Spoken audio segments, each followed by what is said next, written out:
Dr. Nick Selby and his team have won the Technology for Healthy Outcomes Prize for developing a real-time, hospital-wide electronic identification system for patients with acute renal injury.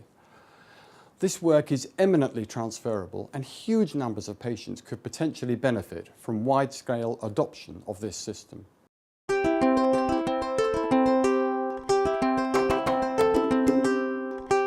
Acute kidney injury refers to an abrupt decline in kidney function, and those patients that develop it have a much worse outcome and higher mortality rate. The problem in diagnosing acute kidney injury is that the blood tests have to be referenced back to the normal value for that individual patient, and currently available pathology software systems aren't able to do that. So we had to develop a system that could accurately and reliably apply the current diagnostic criteria for acute kidney injury in a real time and on a hospital-wide basis.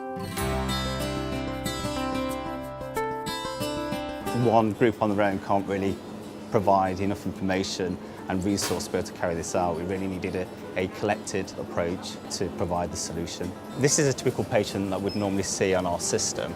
We can quickly just go through, look at certain parameters and really assess a patient's renal function and their prognosis and really whether they're at risk of developing acute kidney injury. And then this is then sent over to the hospital IT system where the clinicians can look at the results and look at the progress and the changes over time so that the clinicians are aware earlier.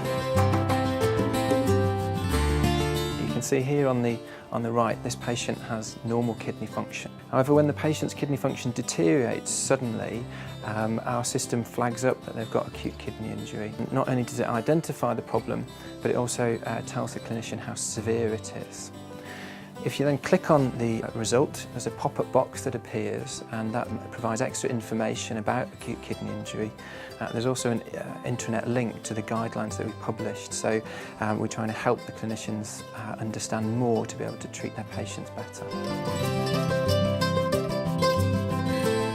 It can pick it up early, and obviously the earlier it's found, the quicker they can treat the problems and make life easier for everybody. We've been able to demonstrate that standards of care in our hospital have got better, and over the last 18-month period we've also been able to demonstrate that survival in patients with acute kidney injury has progressively improved. This isn't just a message for kidney specialists, it affects all acute areas across the hospital, and so raising the profile of AKI is really important.